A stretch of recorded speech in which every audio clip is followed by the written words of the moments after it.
मी तुम्हाला सांगितलेलं की मी लालबाग शहराला बघायला जाणार आहे. सो तिथे काय काय झालं तर मी तुम्हाला येऊन सांगणार आहे. पण एक गोष्ट आहे, ते असं झालं माझ्यासोबत की मी एक ठरवून गेलेले की VIP लाईनीने जाईल आणि मला लवकर दर्शन भेटेल, आणि असं काही नाही झालेलं आहे. सो मला 7 आवर्स पूर्ण वेट करावं लागेल, आणि ते पण एवढी प्रचंड भीडमध्ये. म्हणजे ठीक आहे, नॉर्मल आहे, लालबागचा राजा आहे, आपण बघायला जातो. पण एक असं आहे की लालबागचा राजा म्हणून एवढी भीड, असं वाटतं की पूर्ण दुनियाची लोक तिथेच येऊन बसले एकच राजा. बस म्हणजे काय बोलू, एवढी गर्दी म्हणजे मला सहनच नाही होऊ शकत. मला एक तर वाटत होतं की मी चक्करून पडायला दुसरी लोक तरी पडतील. तर अशी म्हणजे माझ्यासमोर खूप घटना होत होती, भांडण वगैरे, शिव्या अशा देत होती.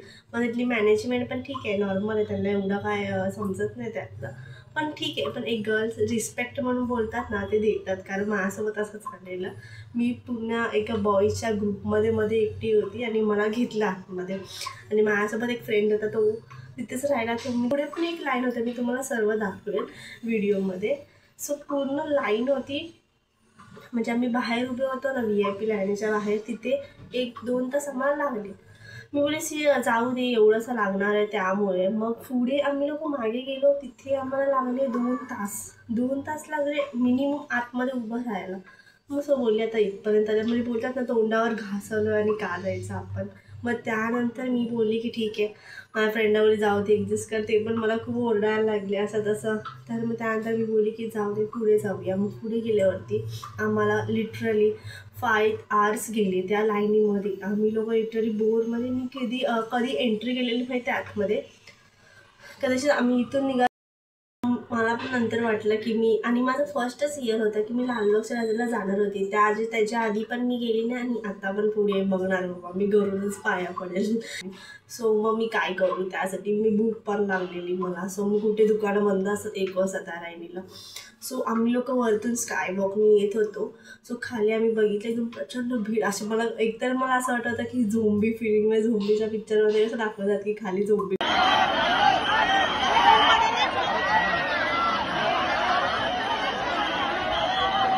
जाऊ वगैरे. मग मी जाऊन आली, पण मला 2 गणपती बघायला नाही भेटले. मुंबईचा राजा पण बघायला नाही भेटला, आणि चिंचपोकलीचा राजा पण बघायला नाही भेटला. सो मी बोलली तर जाऊ दे, 1-2 वाचलेले तसं पण, आणि मी म्हणजे लालबागचा राजा मला बघायचाच होता. सो मी बोलली ठीक आहे, तो बघून घरी जाऊ आपण, इनफ एवढंच आहे. पण तुम्हाला सांगते मी, फक्त एवढंच त्यासाठी माझा काढण्याचा एक उद्देश होता की तुमच्या घरी पण गणपती आहेत ना, तिथे पूजा करा. पण लालबागच्या राजाला जाऊन तुम्ही भीडमध्ये, तुम्हाला ऑक्सिजनचा त्रास होतो, पाणी नाही, जेवायला नाही, असं म्हणजे तुम्ही स्वतःची हालत करून जाऊ नका. तुम्हाला देवाचं दर्शन कुठे पण भेटेल. ते मंदिर, आपल्या मंदिरमध्ये पण, घराच्या पण, तुमच्या आजूबाजूला कुठलं गणपतीचं मंदिर तिथे पण भेटेल. पण तेच माझा एवढाच उद्देश होता की तुम्हाला कसं वाटतं असं करा, की तुम्ही एवढ्या भीडमध्ये तर कोण जात नाही. आणि मी गेली आहे, ते दॅट्स इट. तेवढं मला दर्शन भेटलं, एकदम भारी वाटलं. मी तुम्हाला फोटोज पण दाखवेल की काय काय मी दर्शन केले, आणि मी Insta ID पण इथे मेन्शन केलेली आहे. प्लीज मला फॉलो करा. तुम्ही सबस्क्राईब पण मला आजकाल करत नाही, मी बघते खूप कमी ग्रोथ होते, आणि पण व्ह्यूज माझे मस्त जातात ते. सो लाईक, सबस्क्राईब आणि फॉलो करा आणि मी अजून पण ब्लॉग टाकणार आहे, तो तुम्ही बघा.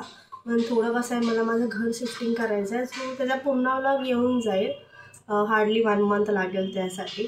सो थोडं कॉम्प्रोमाइज करा आणि लाईक, सबस्क्राईब करा. बाय.